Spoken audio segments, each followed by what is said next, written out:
Finally tonight, how much is a counterfeit $20 bill worth? Nothing, of course, but a fake work of art?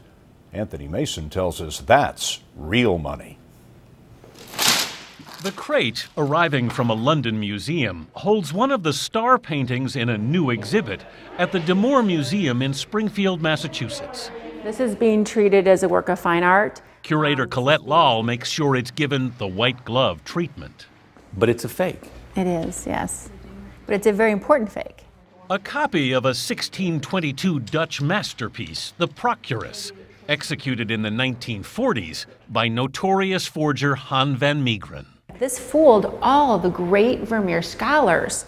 Lal, an art fraud expert, says the exhibition, Intent to Deceive, is all about masterpieces of deception. This is a fake. That's a fake. And this is a fake. Well, this is a forgery. A forgery meaning not an exact copy, but a painting in the style of the French master Modigliani.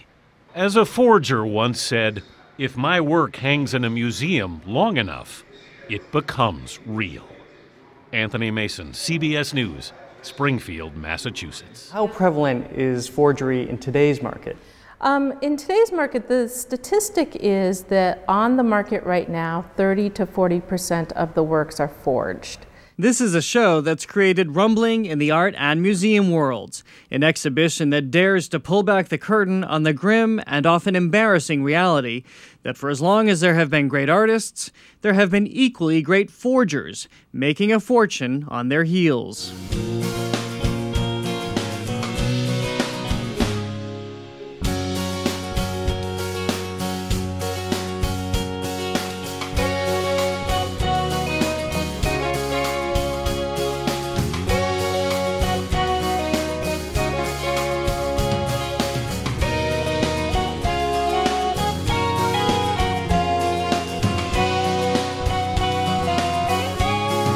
Over 100 years, what was initially cataloged as an illusion hat, well, it turned out to be much more than that. Going through our extensive inventories, I discovered an item that was labeled an illusion hat.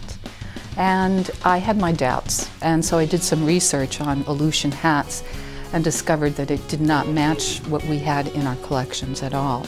And in fact, I contacted a researcher and curator at the Alaska State Museum who informed us that in fact it was a Tlingit helmet. These particular helmets were worn by men in battle, and they provided spiritual as well as physical protection, and they were just part of a larger body armor suit.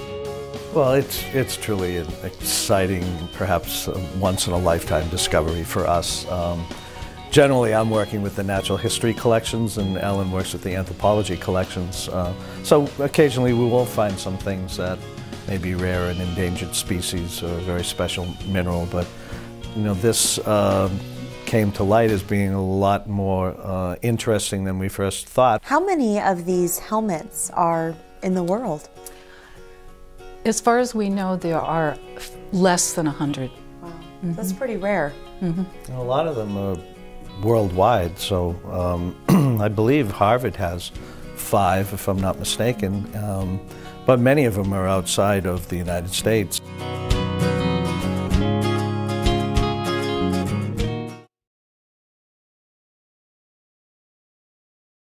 I think steampunk equals history plus art plus technology.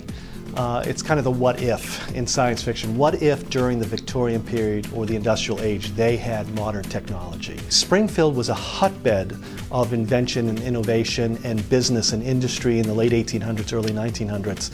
We were thinking about how we could celebrate Springfield's history, but then create inspiration for what Springfield can become. The name of the exhibition is Steampunk Springfield, Reimagining an Industrial City. So it's, you know, we want this to be a way for people to rethink what Springfield can become. Steampunk is really something that's becoming a very relevant trend in art, in literature, in contemporary design, and in popular culture. So the more we thought about it, the more we liked the idea. And it was also appealing to us because the museums are so unusual, having the collections of art, history, and science. we decided that we wanted to have a signature exhibition called Hue Machines. We wanted to celebrate and be re-inspired by iconic authors and inventors of the Victorian period. And one way to do that was to actually try to bring them back in some repurposed form so they could come alive again. So I think Hue Machines, Brassy Bridle, and 51st is a great overview of what steampunk can be and how it can help people reimagine an industrial city. Steampunk kind of gives you a way to take those things that you love, those pieces of the past, and make something new that's viable now, that you can wear. I like working with found materials, especially older materials that maybe I can modify and put together in a way that it might even seem to the casual observer that it actually works that way.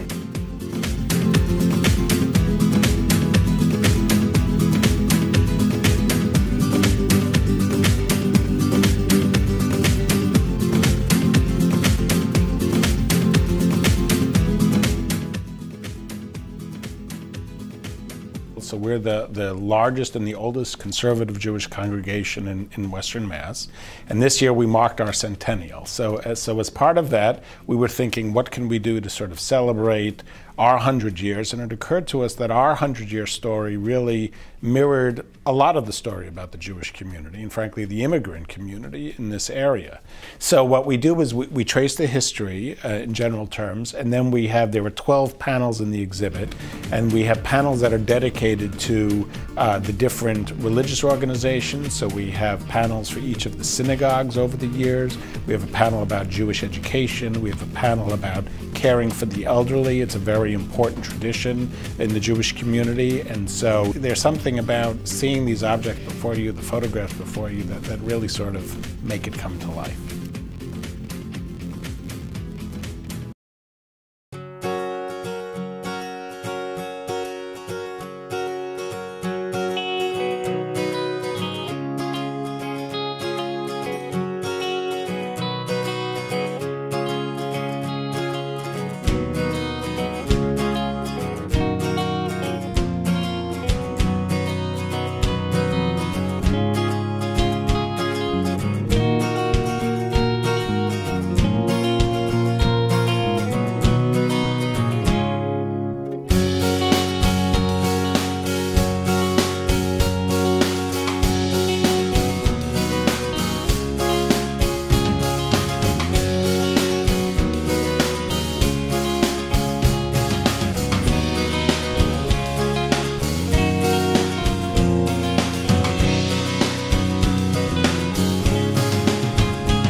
I'm Karina, I'm from Minnetonka, and Art Picnic has been a great experience. I got to work with artists I've admired from my own studio for a long time, and it was great making a usable piece of work of art that Springfield can use in something great like the museums.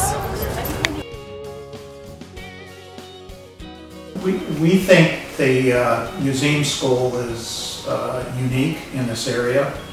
I've taken probably a dozen courses since I retired 3 years ago to learn painting skills and drawing skills, and the teachers are among the best artists in this area. I started taking courses there.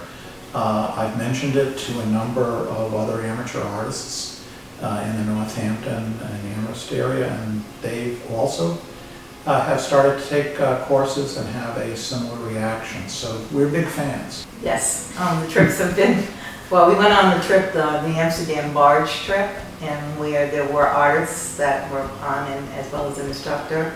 And I was a little hesitant because I don't paint.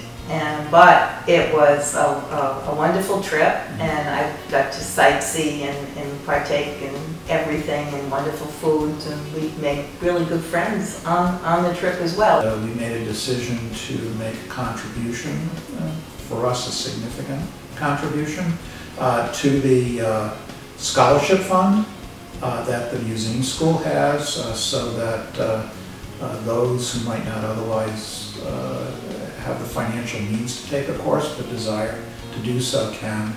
And I was pleased to hear that a number of people have taken advantage of that.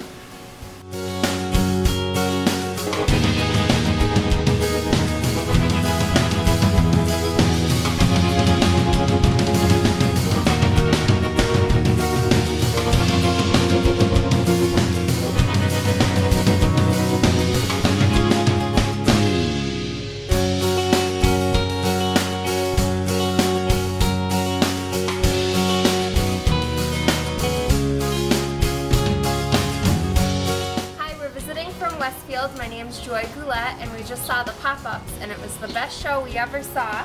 It was a great little concert for the kids, and it ended with confetti, right? And they collected some and they loved it. Bye.